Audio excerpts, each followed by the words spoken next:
Para siswa, selamat pagi. Berjumpa kembali kita dalam pelajaran Agama Katolik dan Budi Pekerti. Pembelajaran kita pada hari ini masih melanjutkan kompetensi dasar 5. Kalau minggu yang lalu, secara khusus kita mendalami bersama mengenai peran keluarga bagi perkembanganku. Pada kesempatan ini kita lebih fokus pada peran sekolah bagi perkembanganku. Ini yang akan kita bahas bersama, akan kita dalami bersama, bagaimana sekolah memungkinkan kita berkembang sebagai pribadi yang lebih baik. Harapan kami kita bisa berkembang menjadi pribadi yang utuh, tidak hanya mampu mengembangkan dari aspek pengetahuan saja, tetapi juga sikap hati, perasaan, sikap sosial, sikap spiritual, dan keterampilan lain yang memungkinkan kita bisa berkembang menjadi pribadi yang lebih utuh. Pada akhir pembelajaran, diharapkan Anda dapat menjelaskan atau menyebutkan peran orang-orang di sekolah dalam perkembangan diri kita. Siapa itu sekolah?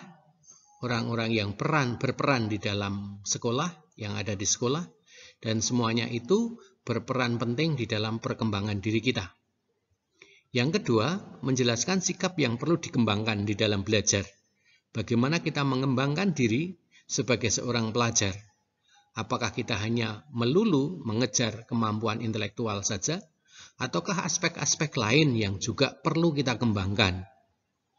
Yang ketiga, Anda diharapkan mampu menjelaskan pandangan gereja tentang peran sekolah bagi perkembangan diri berdasarkan Gravissimum Educationis artikel 1 dan 5. Gravissimum Educationis merupakan dokumen Konsili Vatikan II. Para siswa, kalau kita mendalami mengenai peran sekolah bagi perkembanganku, maka di sana ada dua hal yang perlu kita gali bersama, yaitu peran sekolah dan perkembangan diri. Sekolah, apa yang kita pahami mengenai sekolah? Sekolah menurut Kamus Besar Bahasa Indonesia diartikan sebagai bangunan atau lembaga, bisa bangunan, bisa lembaga, untuk belajar dan mengajar, serta tempat menerima dan memberi pelajaran. Itu pengertian sekolah.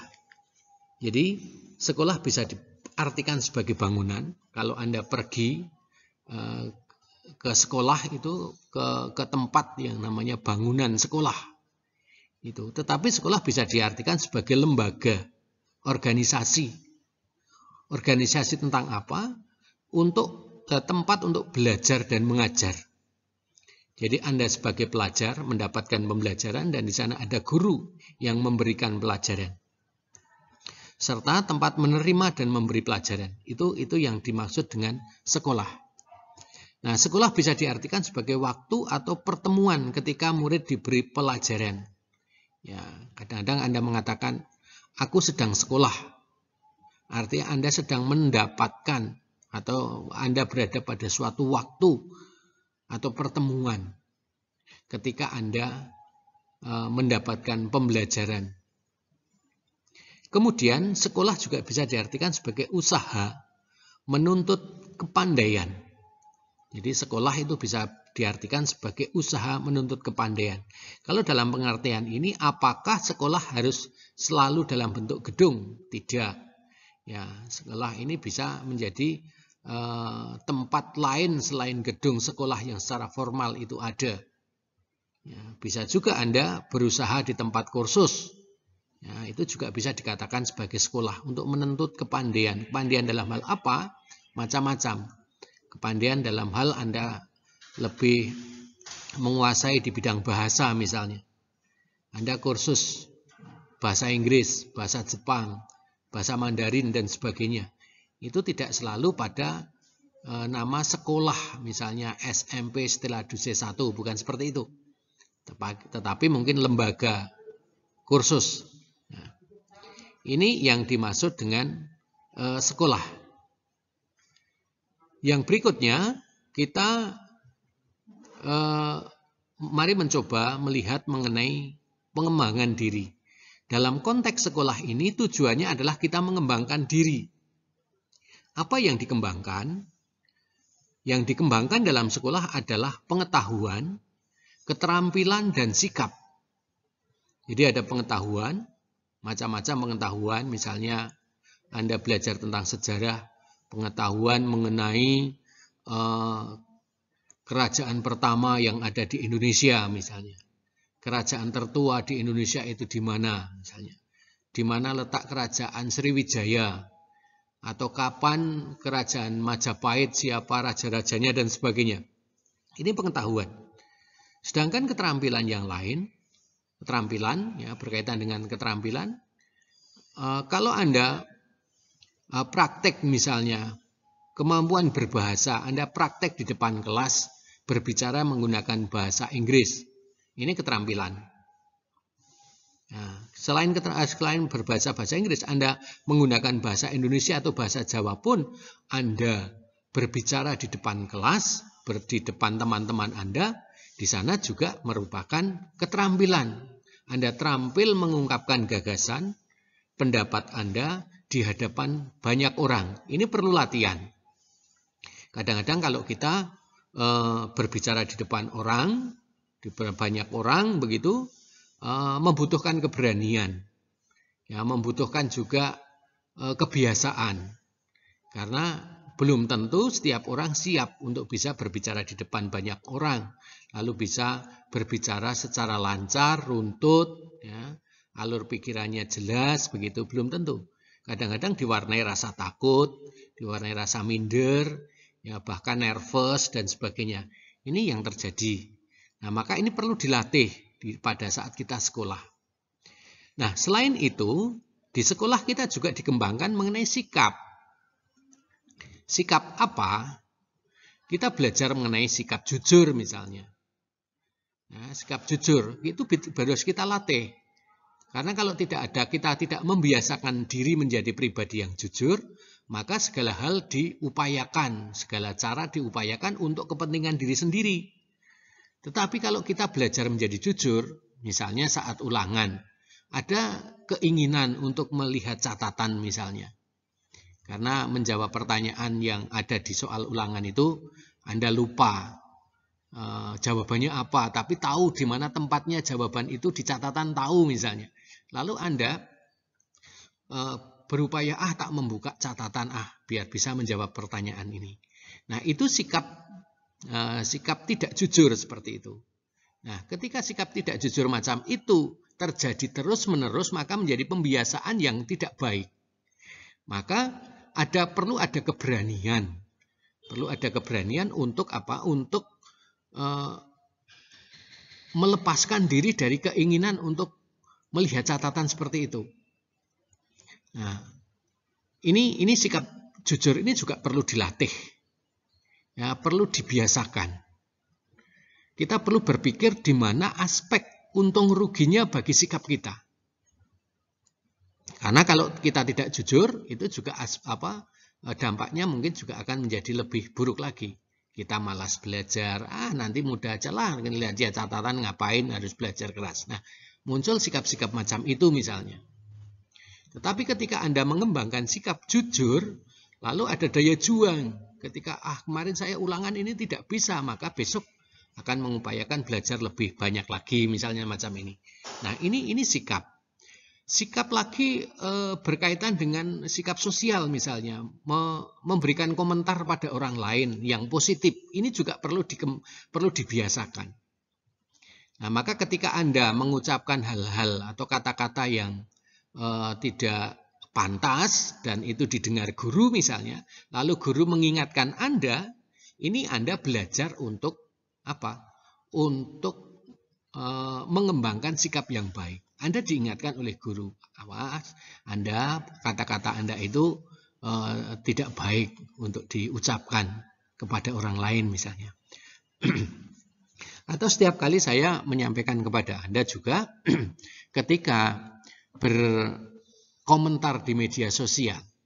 Ya, ketika berkomentar di media sosial, entah ketika Anda melihat streaming YouTube, entah Anda sedang melihat film di YouTube lalu memberikan komentar, atau ketika Anda sedang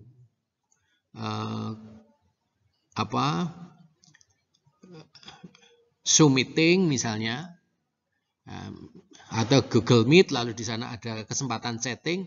Nah, bagaimana ungkapan-ungkapan yang Anda tuliskan di media sosial semacam itu juga menunjukkan kepribadian Anda. Nah, maka ini perlu dilatih. Ketika kita seringkali diingatkan oleh Bapak Ibu Guru, tolong berikan komentar yang positif, komentar yang sopan. Ini belajar kita mengembangkan sikap. Nah, hal-hal inilah paling tidak yang kita pelajari, yang kita kembangkan ketika kita belajar di sekolah. Di sekolah manapun. Ya, di sekolah manapun. Nah, kemudian kalau di lembaga formal, ya, siapa yang berperan dalam pengembangan diri? Ya, kalau di sekolah, di lembaga formal seperti SMP Setelah C1 misalnya, dan sekolah-sekolah yang lain, itu di sana ada guru, ada teman, ada TU, ada petugas perpustakaan, ada pembantu pelaksana, ada satpam, ada CS, dan sebagainya. Mereka sesuai dengan peran mereka, bersesuai dengan fungsi mereka, sesuai dengan ketugasan mereka, mereka juga berperan terhadap perkembangan diri kita. Ya, tentu yang paling banyak perkembangan itu kalau dilihat dari banyaknya aspek siapa yang berperan di dalam perkembangan diri kita di sekolah, tentu yang paling banyak adalah guru. Ya, paling banyak adalah guru. Mereka penanggung jawab utama bagaimana mengembangkan pengetahuan, keterampilan, dan sikap kita. Tetapi yang lain pun, teman juga mempunyai peran bagi perkembangan diri kita. Nah, maka bagaimana kontribusi kita terhadap sesama, peran kita terhadap sesama, apakah saya mengembangkan sikap yang baik pada temanku? Nah, baik kalau kita sebetulnya merefleksikan diri kita sendiri tanpa melihat orang lain. Karena melihat keburukan orang lain lebih mudah daripada melihat kebaikannya. Tetapi mengembangkan diri menjadi pribadi yang lebih baik adalah bagaimana kita merefleksikan sikap kita. Apakah aku berperan baik pada temanku? Dalam ucapanku, apakah aku seringkali mengungkapkan hal-hal positif atau yang lebih negatif? Misuh, mengumpat, mencaci, itu hal-hal yang negatif. Dan itu tentu akan memberikan dampak, akan memberikan pengaruh pada pihak lain. Nah, hal-hal yang negatif biasanya pengaruhnya menjadi negatif pula. Kalau Anda misuh pada temanmu, temanmu tidak terima, terjadi perselisihan. Tapi kalau ungkapan-ungkapan yang kita sampaikan pada teman kita, itu secara positif, ya maka orang lain akan menerima dengan senang, saya kira. Ya, coba kita belajar dalam kehidupan kita sehari-hari. Nah, karena tujuan kita sekolah adalah mengembangkan diri ke hal-hal yang baik. Bukan mengembangkan diri hal-hal yang negatif. Nah, teman itu juga memberikan pengaruh. Bagaimana Anda bisa membangun sosialisasi, membangun sikap sosial pada teman, membangun kerjasama pada teman. Ini. Juga peran-peran yang lain, tata usaha. Ya, Bapak Ibu yang bekerja di bagian tata usaha. Nah, kalau Anda melakukan hal-hal yang kurang pantas, juga mereka akan mengingatkan Anda. Ya. Dan tugas-tugas yang lain sesuai dengan peran mereka masing-masing. Berkaitan dengan pinjam-meminjam buku di perpustakaan, tentu para Bapak Ibu petugas perpustakaan juga akan menyampaikan hal-hal yang perlu Anda perhatikan sebagai peminjam atau pengguna perpustakaan.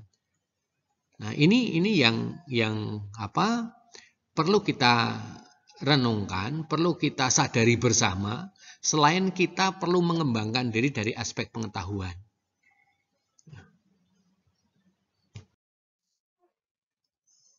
Berkaitan dengan peran sekolah dalam pengembangan diri. Apa peran sekolah dalam pengembangan diri kita? Tadi sudah saya jelaskan. Ada banyak hal yang bisa kita pelajari ketika kita sekolah. Nah, Yang jelas, sekolah mempunyai peran strategis untuk membantu proses pengembangan diri seseorang. Di sana saya beri tebal kata membantu.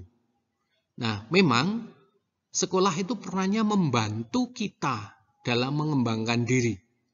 Berarti kalau sekolah itu perannya membantu kita dalam mengembangkan diri, ada pihak lain yang mempunyai tugas pokok di dalam pengembangan diri kita. Siapa tugas pokok dalam pengembangan diri kita? Yang menjadi tugas pokok dalam perkembangan diri kita sebagai pendidik pertama dan utama adalah orang tua.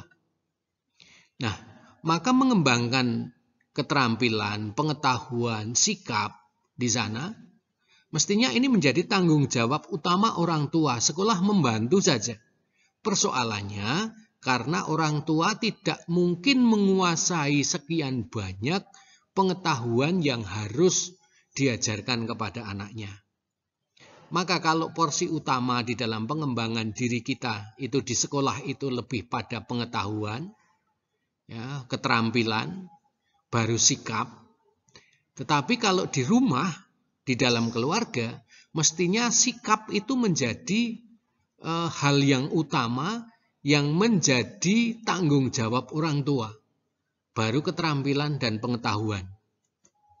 Nah, itu kalau kita gambarkan peran sekolah di dalam pengembangan diri kita. Jadi sekolah sifatnya hanya membantu. Sekolah membantu siswa untuk mendapatkan pengetahuan, mendapatkan wawasan, keterampilan sebagai bekal hidup di tengah masyarakat.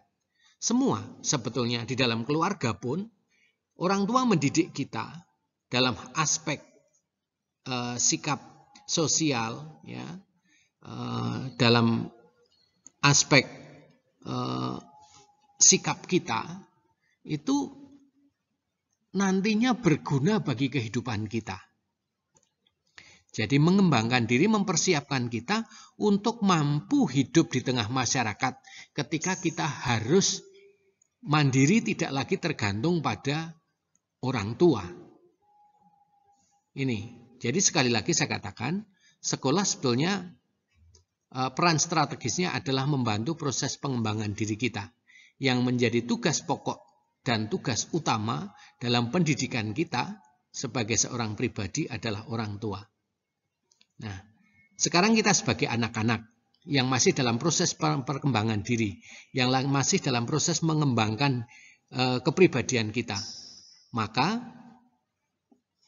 kita sedang dalam proses belajar. Nanti kalau kita sudah menjadi orang tua, ini yang perlu kita sadari juga. Kalau kita sudah menjadi orang tua, maka perlu kita sadari bahwa pendidikan pertama dan utama adalah kita pada anak-anak kita. Itu. Nah, yang dimaksud sekolah tentu meliputi banyak aspek. Ya, kalau sekolah, di sana saya kasih tanda petik, sekolah dalam pengertian lembaga, misalnya seperti SD Tarakanita, SD Marsudirini, SD Pangutiluhur, SD Muhammadiyah, SMP Setelah DC 1, dan sebagainya, semacam itu.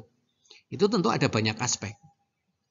Nah, di sekolah semacam itu ada gedung dengan segala isinya.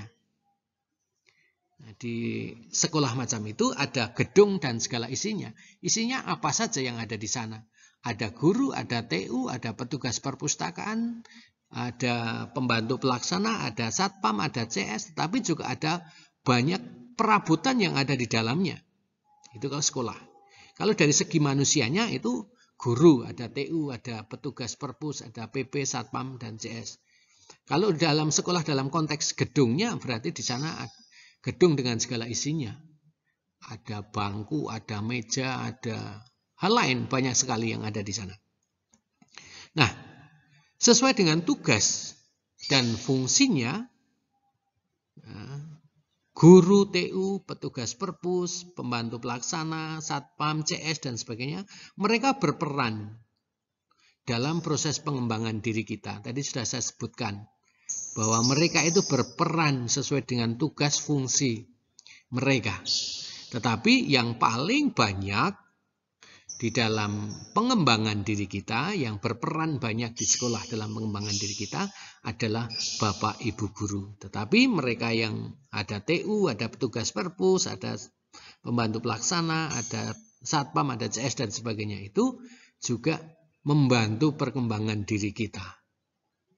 Nah, ini peran sekolah dalam pengembangan diri.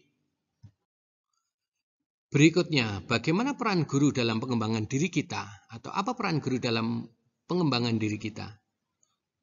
Guru memberikan dasar baik bagi perkembangan pengetahuan, keterampilan, dan sikap.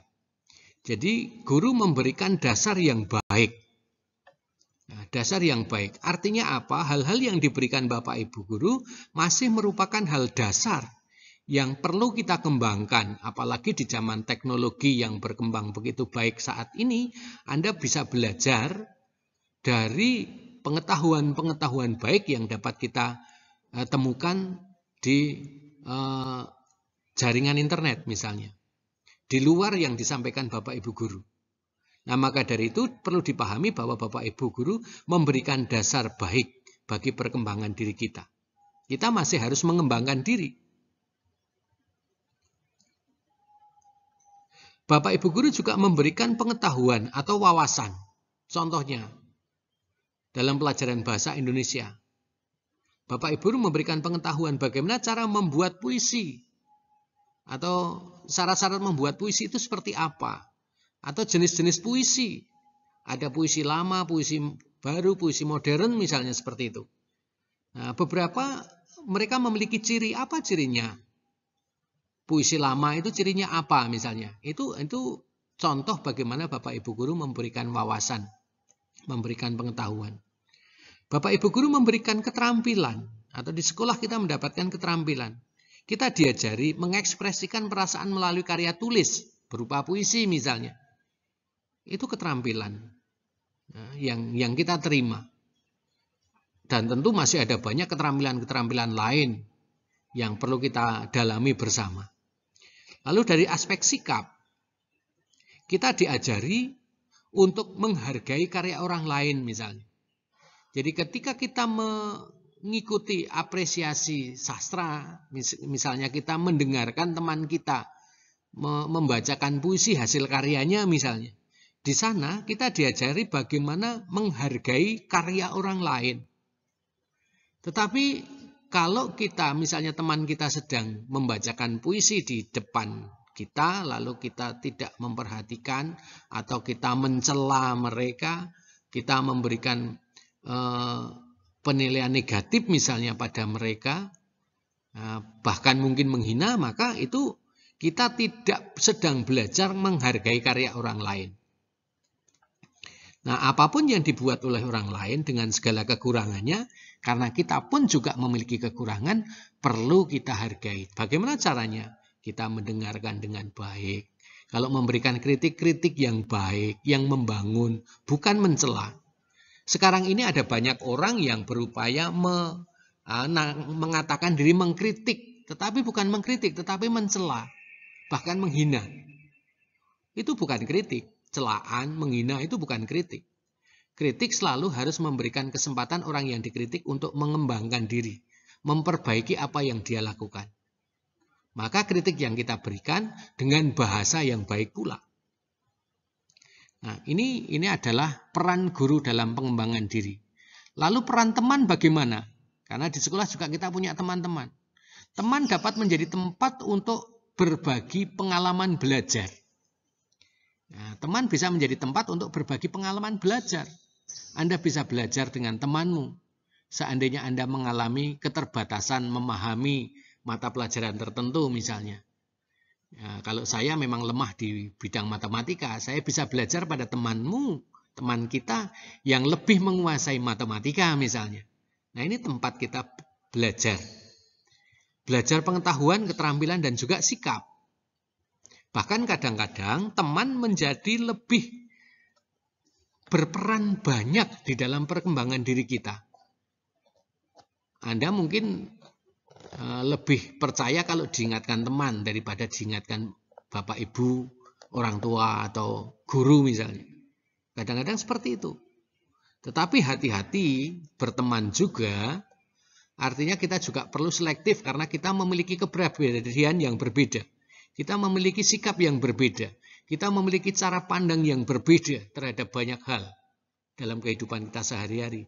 Maka kalau kita berorientasi menjadi pribadi yang baik, maka kita perlu selektif dalam menanggapi apa yang diajak oleh teman. Nah, kadang-kadang teman-teman kita untuk mempengaruhi diri kita itu dengan dengan sindiran, dengan ejekan. Yalah kamu cemen kalau begitu, segitu aja nggak mau. Nah, hati-hati dengan ungkapan-ungkapan macam ini. Benarkah kalau kita tidak melakukan hal itu, misalnya, ayo ngerokok yuk, misalnya.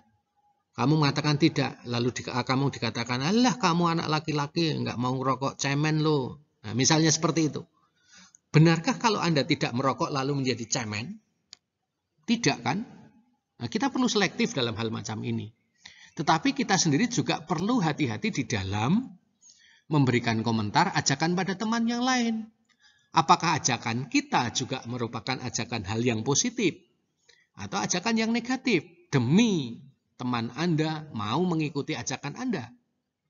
Nah, ini peran teman bagi perkembangan diri kita. Para siswa, mari kita belajar dari Yesus tentang bagaimana sekolah berperan bagi perkembangan diri kita. Apakah Yesus pernah sekolah? Injil tidak menggambarkan secara jelas apakah Yesus bersekolah atau tidak. Ya, Injil tidak menggambarkan secara jelas apakah Yesus bersekolah atau tidak. Tetapi Injil menginformasikan bahwa Yesus senantiasa belajar. Belajar dari orang lain yang dianggap lebih mampu. Itu. Apa buktinya? Paling tidak, kalau kita membaca Injil, kita menemukan teks yang mengisahkan bahwa pada usia 12 tahun, ketika berkesempatan berkunjung ke Bait Allah pada saat perayaan Paskah, Yesus menggunakan waktunya untuk bertanya jawab dengan ahli-ahli Taurat. Nah, di sana dikatakan Yesus bertanya jawab dengan ahli-ahli Taurat. Nah, ahli Taurat dikatakan ahli-ahli Taurat. Artinya orang yang memiliki pengetahuan luas berkaitan dengan Taurat. Taurat itu kitab sucinya orang yang beragama Yahudi. Itu namanya Taurat. Juga seringkali disebut Torah. Ya, itu. Nah, mengapa Yesus bertanya jawab dengan ahli-ahli Taurat? Sebab Yesus tidak Katolik. Yesus beragama Yahudi. Jadi Yesus itu tidak Katolik, karena Katolik itu atau Kristen itu adalah pengikut Yesus. Jadi ada jauh setelah Yesus itu baru ada namanya kelompok Kristen atau kelompok Katolik dan sebagainya. Ada Protestan, ada Canterbury, ada Katolik Ortodok, Katolik Syria dan sebagainya, itu ada jauh setelah Yesus. Nah, Yesus bertanya jawab. Tentunya pada saat itu Yesus kepengen ngerti banyak hal berkaitan dengan kehidupan beragama. Nah, ini paling tidak di situ yang bisa kita tahu bagaimana Yesus sekolah. Artinya belajar pada orang yang lebih tahu. Yesus menjadi pribadi yang pembelajar. Dan melalui belajar, hikmatnya bertambah besar. Itu. Jadi Yesus menjadi pribadi pembelajar. Dan dengan belajar, hikmatnya menjadi besar, bertambah besar. Artinya apa? Pengetahuannya bertambah besar, sikapnya bertambah baik, dan sebagainya itu dari aspek-aspek kita belajar. Semangatnya untuk belajar tidak terhalangi oleh kondisi keluarganya sebagai tukang kayu. Nah, tentu sebagai tukang kayu pada zaman itu, orang tuanya, Yusuf itu pekerja sebagai tukang kayu, tentu tidak memiliki penghasilan yang lebih baik kalau dibandingkan sebagai mereka yang bekerja sebagai pemungut cukai misalnya. Nah, maka kita bayangkan kehidupan keluarga Yesus itu sangat sederhana. Nah, Karena orang tuanya sebagai tukang kayu, maka Yesus pun pasti belajar bagaimana mengolah kayu yang menjadi pekerjaan pokok orang tuanya. Di situ kesempatan belajar. Nah, bertolak dari itu, apakah kita juga bisa belajar dari orang tua kita? Banyak hal yang bisa kita pelajari dari orang tua kita. Orang tua Anda sebagai pekerja keras, ya, tidak kenal waktu di dalam bekerja. Seluruh perhatiannya, sebagian besar perhatiannya, waktunya dipakai untuk bagaimana mengerjakan pekerjaan sebaik mungkin. Nah, tentu akan berdampak pada aspek ekonomi yang diperoleh dari orang tua Anda. Nah, ini hal-hal yang bisa kita pelajari dari orang tua kita. Dari Yesus juga yang kita bisa pelajari. Nah, kita hanya bisa menafsirkan bagaimana dan apa yang dilakukan Yesus. Karena kita tidak hidup bersama dengan Yesus, jadi tidak tahu bagaimana yang terjadi pada Yesus. Tapi dari informasi Injil ini, kita bisa membayangkan, menafsirkan hal-hal baik yang dilakukan oleh Yesus. Para siswa, mari kita lihat bersama bagaimana dokumen Konsili Vatikan kedua tentang pendidikan. Ya, Gravissimum Educationis artikel 1. Di sana dikatakan, semua orang dari suku, kondisi atau usia manapun juga, berdasarkan martabat mereka selaku pribadi, mempunyai hak yang tak dapat diganggu-gugat atas pendidikan, yang cocok dengan tujuan atau sifat perangai mereka. Mengindahkan perbedaan jenis, serasi dengan tradisi-tradisi kebudayaan, serta para leluhur, sekaligus juga terbuka bagi persekutuan persaudaraan dengan bangsa-bangsa lain untuk menumbuhkan kesatuan dan damai yang sejati di dunia. Agak sulit memang memahami dokumen ini, tetapi paling tidak ada beberapa hal yang bisa kita pahami. Semua orang tanpa kecuali, ya, kalau semua orang itu tanpa kecuali. Tanpa kecuali dari apa? Dari suku, dari kondisi, atau dari usia manapun. Berdasarkan martabat mereka selaku pribadi, mempunyai hak yang tak dapat diganggu-gugat atas pendidikan. Jadi kita semua mempunyai hak yang tak dapat diganggu-gugat atas pendidikan. Jadi tidak ada seorang pun dari suku manapun, dari bahasa apapun yang tidak boleh sekolah. Nggak ada. Semua harus sekolah. Ini pandangan yang saya pahami dari dokumen ini. Tujuannya apa? Untuk menumbuhkan kesatuan dan damai yang sejati di dunia. Jadi kalau kita sekolah, kita mendalami pengetahuan, keterampilan, sikap, itu tujuannya yang perlu kita sadari adalah menumbuhkan kesatuan dan damai sejati di dunia.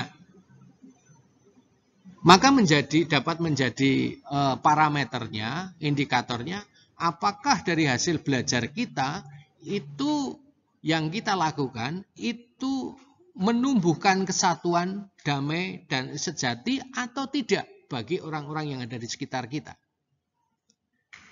Kalau kita belajar tetapi tidak menghasilkan atau menumbuhkan kesatuan dan damai bagi orang-orang yang ada di sekitar kita, maka ini menjadi salah dari apa yang kita pelajari. Keliru yang kita pelajari. Maka mari kita sadari bersama, Anda saat ini sedang dalam proses perkembangan diri. Belajar untuk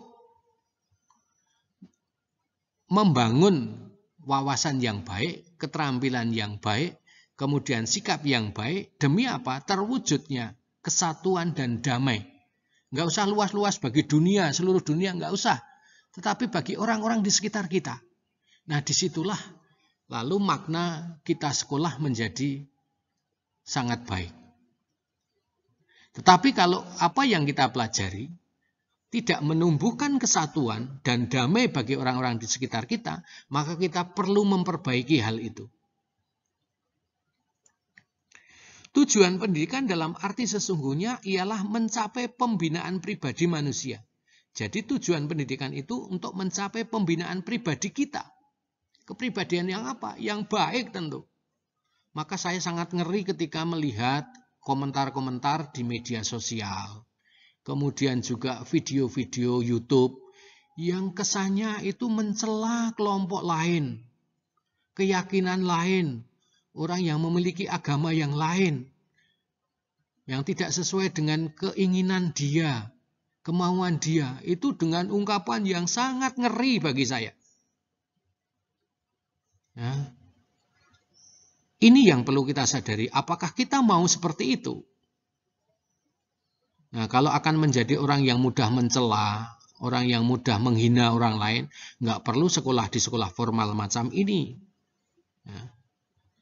Itu belajar di tempat-tempat bukan di sekolah pun bisa. Ya. Maka kita lihat dari dokumen Konsili Vatikan Gravissimum Educationis artikel 1 ini tentang tujuan pendidikan adalah mencapai pembinaan pribadi manusia yang baik. Demi apa? Demi kesejahteraan kelompok-kelompok masyarakat. Demi kesejahteraan. Kesejahteraan tidak selalu beraspek ekonomi, tetapi kesejahteraan, kedamaian itu juga, rasa damai dalam kehidupan bersama itu juga merupakan kesejahteraan yang kita alami. Gravissimum Educationis artikel 5. Di antara segala upaya pendidikan, sekolah mempunyai makna yang istimewa. Jadi sekolah memiliki makna yang istimewa. Sementara terus-menerus mengembangkan daya kemampuan akal budi berdasarkan misinya. Jadi sekolah mempunyai makna istimewa dengan terus-menerus mengembangkan daya kemampuan akal budi. Berdasarkan misinya, sekolah kita yang di sekolah ini menumbuhkan kemampuan memberi penilaian yang cermat. Sekolah sebagai lembaga memberikan penilaian yang cermat, penilaian dalam konteks menilai Anda dari aspek pengetahuan, keterampilan dalam wujud angka itu juga, atau dalam deskripsi tentang sikap Anda itu juga dilakukan dengan secermat mungkin. Meskipun juga ada hal-hal yang mungkin kekeliruan atau kurang cermat, ya itu sangat mungkin karena juga faktor kemanusiaan yang ada pada Bapak Ibu guru. Lalu sekolah juga memperkenalkan harta warisan budaya yang telah dihimpun oleh generasi-generasi masa silam. Apa maksudnya? Saya menafsirkan ini, sekolah memperkenalkan harta warisan budaya yang telah dihimpun oleh generasi-generasi masa silam. Ada budaya menghormati, budaya menghargai orang lain, itu suatu kebudayaan yang diwariskan oleh generasi sebelumnya. Tetapi juga kita mengetahui harta warisan misalnya juga dari aspek pengetahuan. Ya, teori Gregor Mendel dan sebagainya itu warisan masa lalu dari leluhur dari orang-orang yang sudah dari generasi-generasi masa silam misalnya. Dan juga mungkin teori Darwin dan sebagainya. Tentu banyak sekali yang bisa kita dapatkan dari generasi sebelum kita. Kemudian juga meningkatkan kesadaran akan tata nilai. Jadi sekolah berperan meningkatkan kesadaran akan tata nilai. Jadi harapan kami sebagai Bapak Ibu guru yang ada di sekolah, kalau Anda diingatkan tentang tata nilai, Anda ya tidak perlu harus marah-marah atau tidak suka.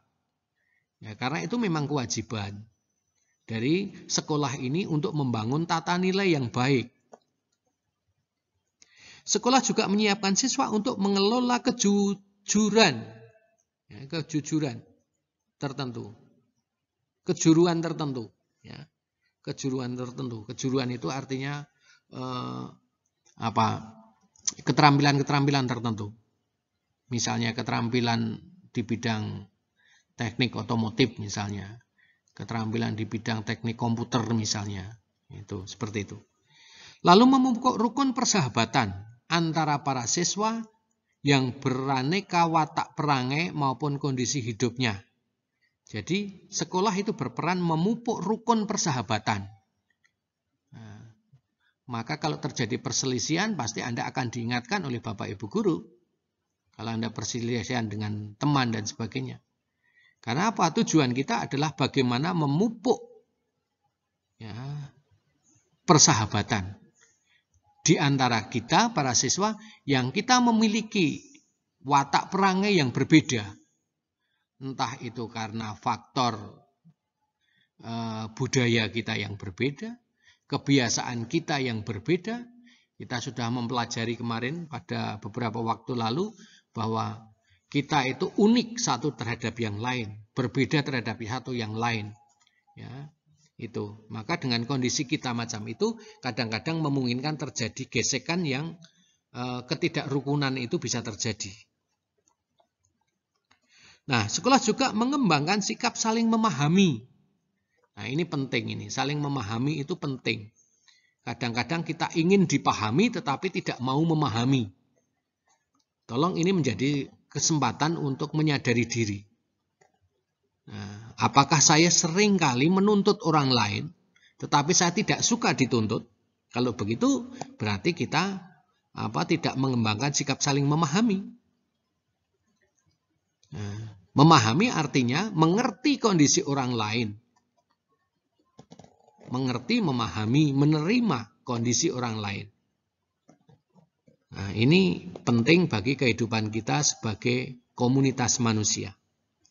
Kecuali itu, sekolah merupakan bagaikan suatu pusat kegiatan kemajuan yang serentak harus melibatkan keluarga-keluarga, para guru, bermacam-macam perserikatan yang memajukan hidup berbudaya, kemasyarakatan, dan keagamaan, masyarakat sipil dan segenap keluarga manusia.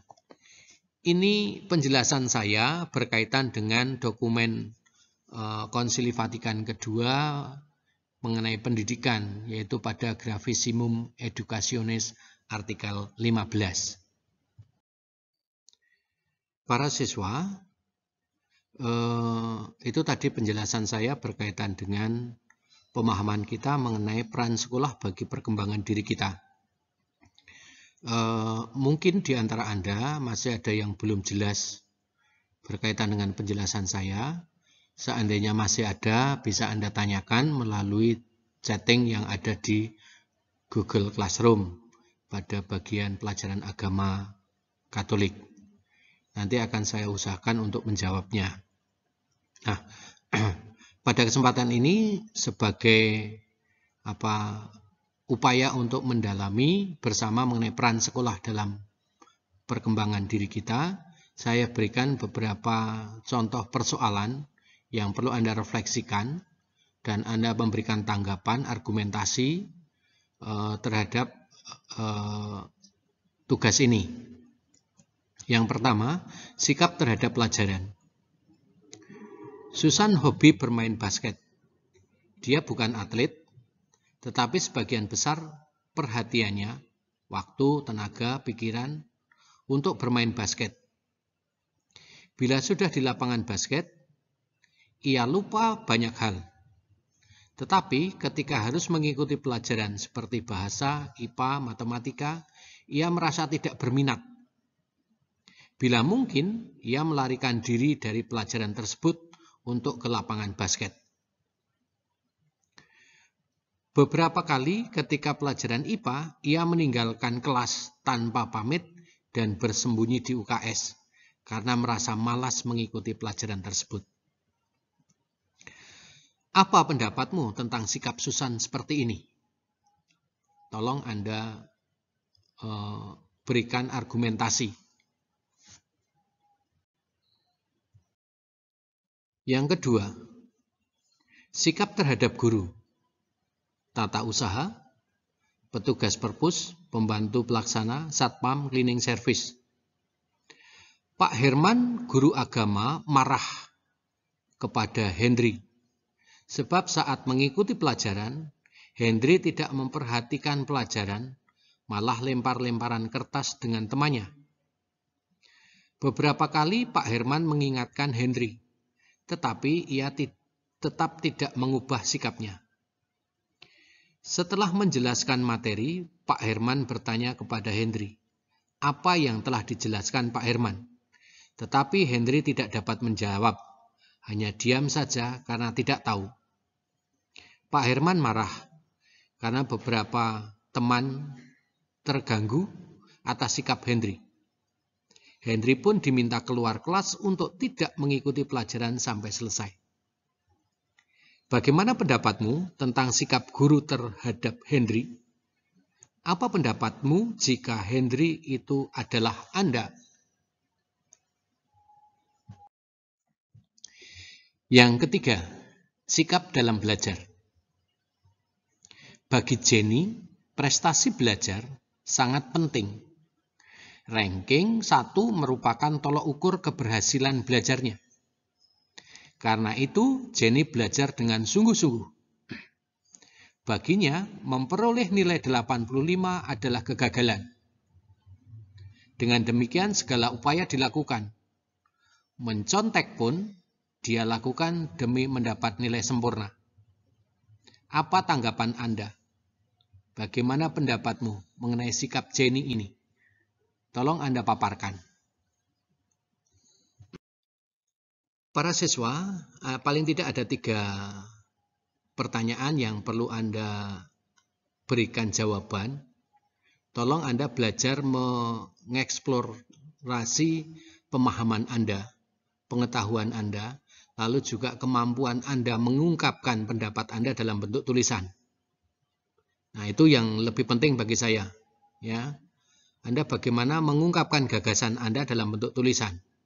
Tolong jangan hanya pendapatnya hanya 1-2 kata dalam satu kalimat misalnya. Tapi uraikan, supaya kita bisa belajar bagaimana mengungkapkan pendapat kita, gagasan kita, terutama dalam bentuk tulisan pada kesempatan ini. Ini saja pembelajaran kita pada kesempatan ini. Terima kasih dan selamat belajar. Tolong nanti tugas dikumpulkan.